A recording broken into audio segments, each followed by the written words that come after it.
friends, identity thieves, now they're using these brand new high-tech gadgets to rip people off at ATMs and gas stations. There was a big story on the local news yesterday about how they pull your credit card information off of the gas station machines when you're getting gas.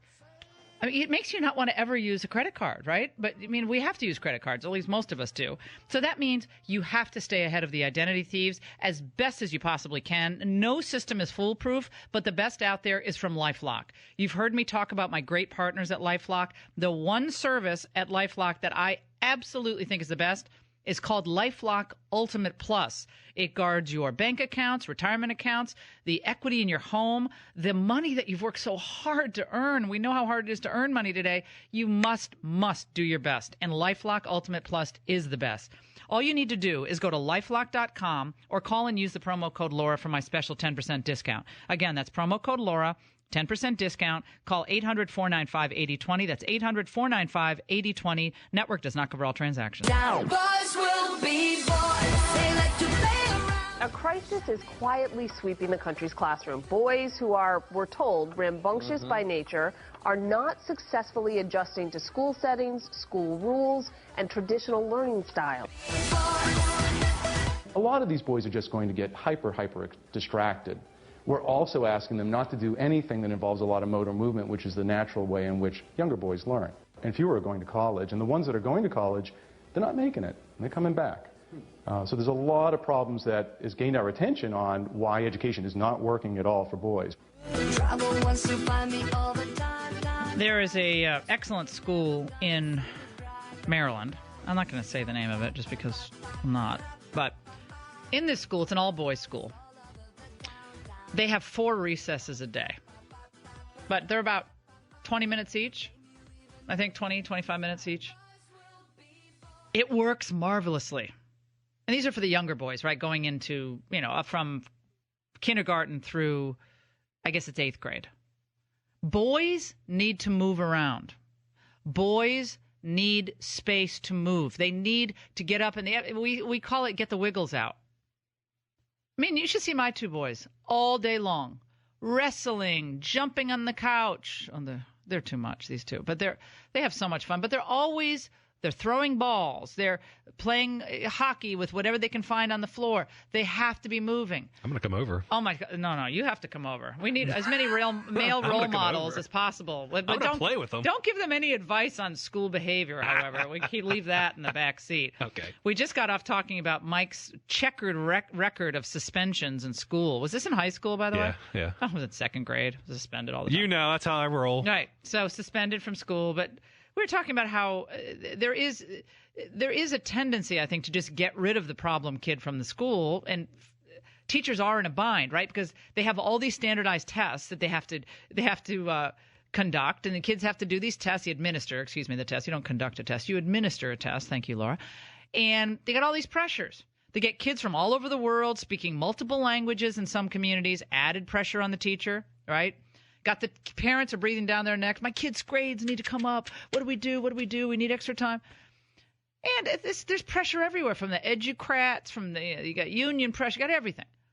So these kids are suspended. And you get a lot of kids suspended. It's come down somewhat. A lot of the kids are African American, Latino. That's one problem. Okay. The other problem, though, is that sometimes we just don't know how to teach boys.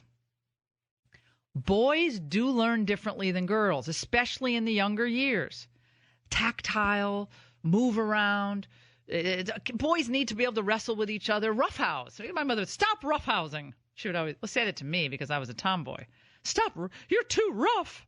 You're roughhousing Laura. Oh, my mother's voice. She's so mad at me because I've always had all the pictures of me when I was little have skinned knees. I have big bandages on both knees like an old racehorse at age 6 years old. I was always running and skinning my knees. Always. Slow down. But I was very athletic. I wanted to run and jump, and most boys do. Some girls do too. How do you teach boys today in an environment that oftentimes is trying to overcompensate to help girls? Christina Hoff Sommers years ago wrote a very, very famous book. It's called The War Against Boys. And she turned the conventional wisdom on its head about how girls were the ones being shortchanged in the classroom. It turns out because of the feminists and Title IX and all this stuff, the boys were the ones who are getting the short end of the stick. Calm down, they're telling the boys. You need to calm down.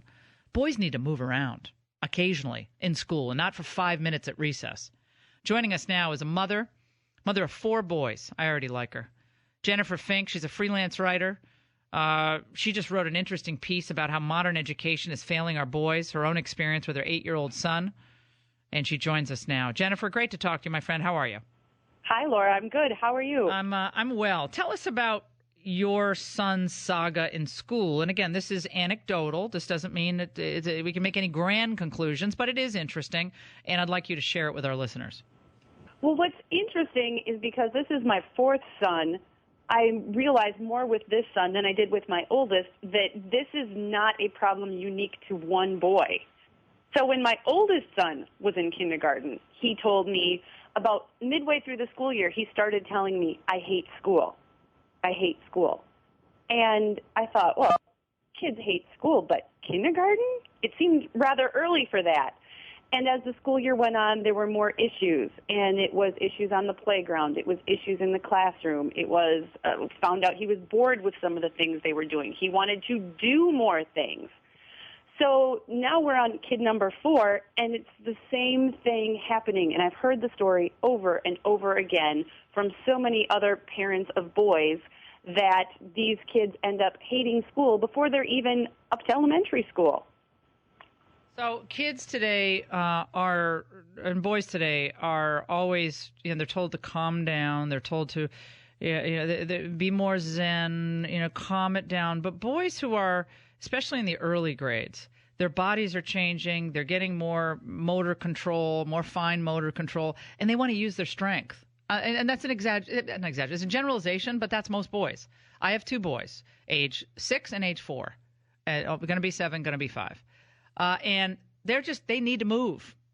And I think that the traditional education, I say traditional meaning today's public schools, we're always telling kids that's bad. It's bad to be active. When I say it's good to be active, you have to being active and balancing that, Jennifer, with learning. Then you can actually have a better focus, I think, when you've gotten the wiggles out in different ways. And I think that's just a really positive thing. Boys need.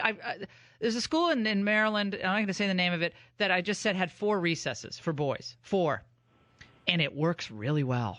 They play capture the flag. They have theme days where they do warrior things, and they have clans, meaning they've different themes for reenacting different battle scenes. It's really cool. But the boys love it. It's all boys school. And that brings it to the point. I mean, is this speaking more for the values of single-sex education? Yes or no? I don't think necessarily it's speaking to the need for single-sex education. I think that can be a great alternative.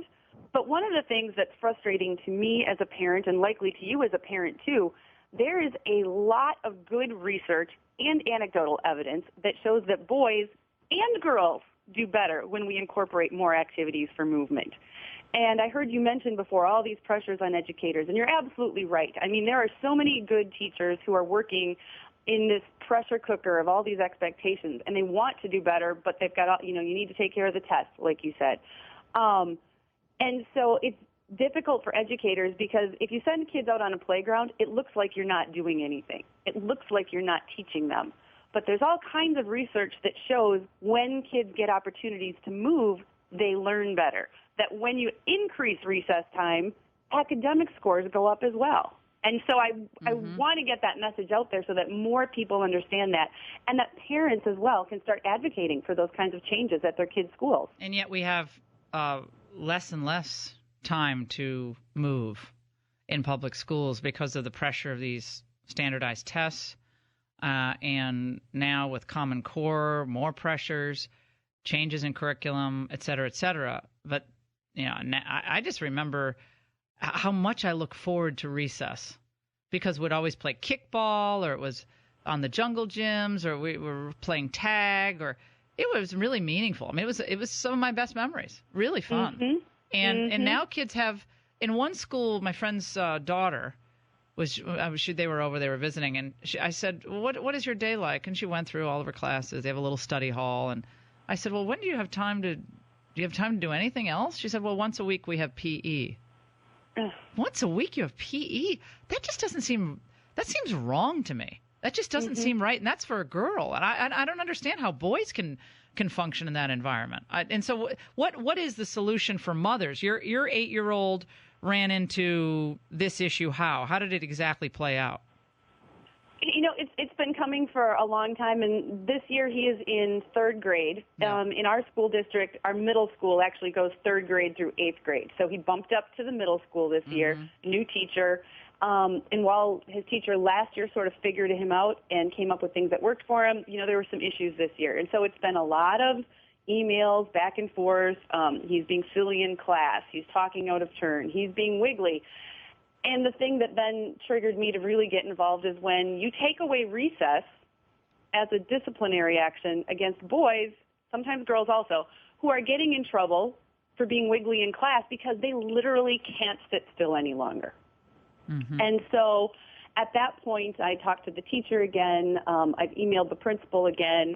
And I've been in contact with the school over the years. And I recommend that for all parents, speak up and keep speaking up, but be polite about it at the same time and express your willingness to be part of the solution. But Jennifer, doesn't it sounds to me like you're at the wrong school. I mean, I don't know anything about the school. I don't know what school it is, but it sounds like for your child, not every school is right for every child. I found that out the hard way too with my daughter. But one thing that I know through my own experience, and it helps me be compassionate to other people as well, not everybody has a ton of educational alternatives. I live in a small town. There is one public school, there's one Catholic school, one Lutheran school. And those are your choices if you're sending your child to school in this area. Yes, homeschooling is an alternative, and that's a great alternative. But, you know, all parents have limited resources, and sometimes those are resources in terms of money, sometimes they're resources in terms of time and what's offered within their community. No, that's a great point. I say this in Washington, D.C., where there are a lot of alternatives, but they're expensive. Even the Catholic schools are expensive, and no place is going to be 100% perfect. But everything you tell me, Jennifer, I've personally experienced something like it with my son, or other moms. And because we're always doing stuff together, we just talk about this issue all the time. What do we do for the boys? The girls seem to be soaring for the most part. They're soaring. They're just they're so advanced. But the boys are kind of caught between this. It's kind of a politically correct deal that everybody has to be the same, and the boys have to be the same as the girls, and the girls are the same as the boys. But they're not. They are different, and that's okay. Let's celebrate that. That's cool. But we're trying to make boys learn the exact same way as girls, and oftentimes they just do not. And it runs up against a lot of more modern stereotypes, I think, of the way everyone has to be gender normed and everything has to be equal. Well, equal how? Maybe having everyone sit for 4 consecutive periods is discriminating against boys who constitutionally are incapable of doing that. And I think we just have to have a real conversation about that. And I'd love to have input from my listeners on this. Jennifer, I really enjoyed your piece. We'll have to have you back and keep this conversation going. I want to know how your son does. And I like how you said he might have learned better in Little House on the Prairie times when they're in the one-room schoolhouse, but then they can just run and chop wood and do all this stuff, get the cows in and live that kind of life where they're physically active. That physicality for boys is so important. Well, come back soon, and thanks again for writing this. We really appreciate it. Thanks so much, Laura. It's been a pleasure. All right, Jennifer Fink here on the Laura Ingraham Show. Your reaction to this. Boys kind of gender normed into becoming these little automatons at school. Like, look at what they tried to do to Mike. And he rebelled. He rebelled in school, and look what happened to him. He ended up working for me. God, what a terrible trajectory. Don't go away. The Laura Ingraham Show.